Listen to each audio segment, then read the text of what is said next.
Lihat mas, peta corona dunia, ternyata yang paling banyak kena adalah Amerika, Cina, dan Eropa. Inilah perang sesungguhnya. Inilah komentar sahabat saya, seorang profesor yang mempunyai gelar doktor di Harvard, yang lama bergabung di lembaga think tank Amerika Brookings Institute dan Peter Peterson berdiskusi kemarin. Di mana link WHO yang dia katakan langsung saya buka. Confirm, Cina, Amerika, Eropa terbanyak jumlahnya terpapar corona, ditambah prediksi bulan Juni akhir dunia akan terpapar 10 juta orang, bahkan September dunia akan terpapar 30 juta orang, prediksi WHO tersebut. Dia melanjutkan, ketika tentara Amerika pulang dari Wuhan kemarin dan diketahui menyebar virus oleh pihak Cina, maka kurang dari 2 hari martir Cina ke Amerika melakukan operasi intelijen, melakukan infiltrasi ke Amerika, menyebar virus di Amerika, juga menggunakan ludah. CIA marah sekali karena kecolongan hal tersebut. Ini perang sudah, ini hancur-hancuran kedua negara ini pasti saling serang, dan dunia, kalau Italia dan Iran itu bisa jadi keteledoran pemerintah mereka yang membuat kebijakan longgar, bukan karena serangan langsung, tapi memang dunia sudah terpapar semua. Yang dua negara itu tadi, Cina dan Amerika, itu awal memang saling serang. Percaya saya, demikian beliau mengatakan di awal pembicaraan. Sebentar Prof, boleh saya tanya hal yang sederhana? Maklum, sejak dari akademi dulu sampai sekarang otak saya selalu memulai dengan 2 pertanyaan. Siapa yang diuntungkan, dan apakah corona ini fenomena by design atau by accident? Corona ini ada yang merencanakan atau jadi sendiri secara alamiah? Kemudian kalimatnya mengalir panjang yang disarikan saja agar lebih singkat. Sejak 2018, Bill Gates pernah mengatakan 70% manusia di dunia akan terpapar virus pandemi yang mematikan. Dengan tingkat kematian bisa mencapai 30 juta orang. Karena itu dia memiliki program ID 2020 sejak 4 tahun yang lalu yang membuat manusia nanti akan dipasang sejenis data semacam tato dan terkoneksi dengan big data ketika mereka dipasang antivirus. By the way, kok Bill Gates yang mengawali hal ini ya? Ya, Bill Gates adalah salah satu the have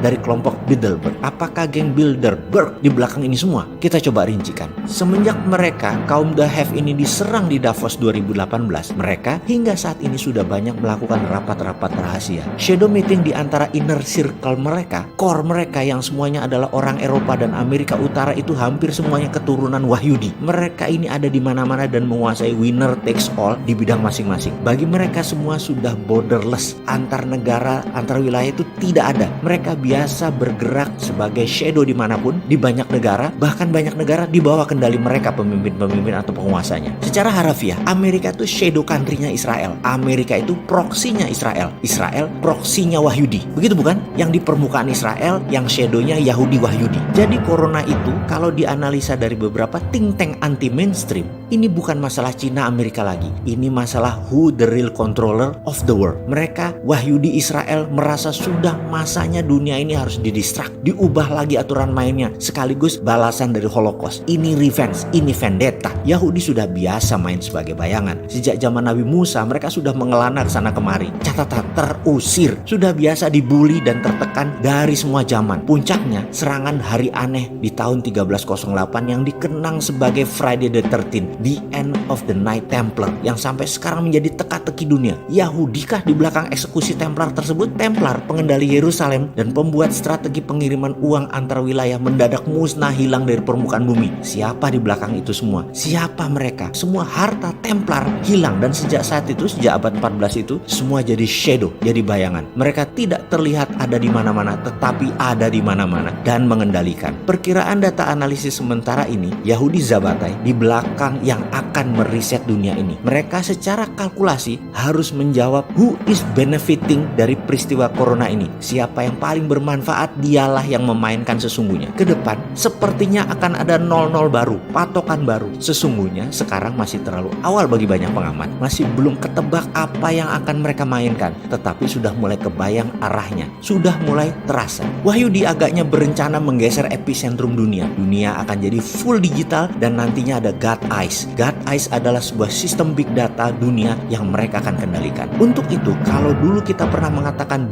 Destruction is the real CEO jobs. Di mana CEO yang bagus adalah pemimpin yang bisa merusak bisnis mereka, menggantikan model dengan yang baru dalam sekejap tanpa kehilangan omset dan profit. Inilah yang geng Wahyudi sekarang lakukan. Mereka sekarang melakukan perusakan atau destruction terhadap sistem yang selama ini dianggap mereka sudah korup dan melenceng dari tujuan awal mereka. Dan meriset dunia ini adalah purifikasi atau pemurnian grand plan mereka. Ini sesungguhnya kesempatan Indonesia bermain. Ini kesempatan Indonesia lepas dari keterikatan dan ketergantungan. Indonesia harusnya baca ini dan buat grand plan sendiri. Apa grand plan Indonesia ke depan? Gunakan 3 jurus yang selama 9 bulan ini kita dengungkan. TINA, TINA, there is no alternative adalah kebijakan moneter. Tidak ada alternatif lain. Bunga deposito di bank 0%. Dengan bunga 0%, maka 50% dari uang senilai 5.300 triliun dana pihak kedua dari masyarakat keluar dari bank dan menjadi sektor produktif.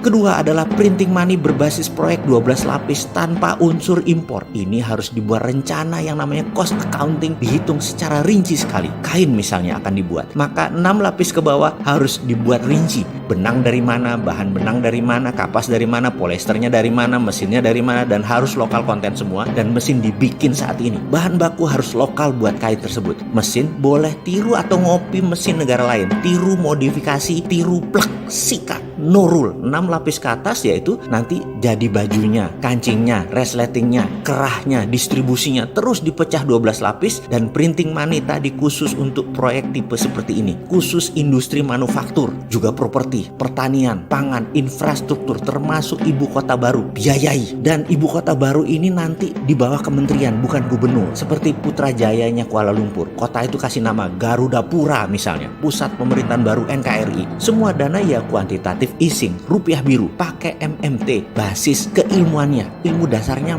modern monetary theory. Terakhir SWF, Sovereign Wealth Fund, yang kalau tidak paham MMT dianggap cara berutang baru. SWF itu ya tidaklah. SWF tadi pakai mineral underlayingnya. Hitung seluruh mineral di Indonesia itu milik negara. Nikel, batu bara, emas, bauksit, timah, thorium, uranium, dan lain sebagainya. Intinya ketiga solusi tersebut adalah modern economic model yang menggunakan MMT, Modern Monetary Theory instrumen, yaitu printing money, TINA, dan SWF. Sederhana ilmunya. 7 doktor ilmu ekonomi yang selalu menjejali saya dengan beginian dalam 5 tahun terakhir cukup buat membantu Indonesia ke depan menyalip di tikungan rencana besar Wahyudi. Kita colong. Rasanya Amerika dan Cina di bawah kita setelahnya. Kalau kita berani melakukan 3 hal, akibatnya nanti apa? Kita perang dengan Wahyudi akibatnya. Beranikah sahabat semua, putra bangsa NKRI garis lucu perang lawan Wahyudi, atau memilih cakar-cakaran sesama anak bangsa?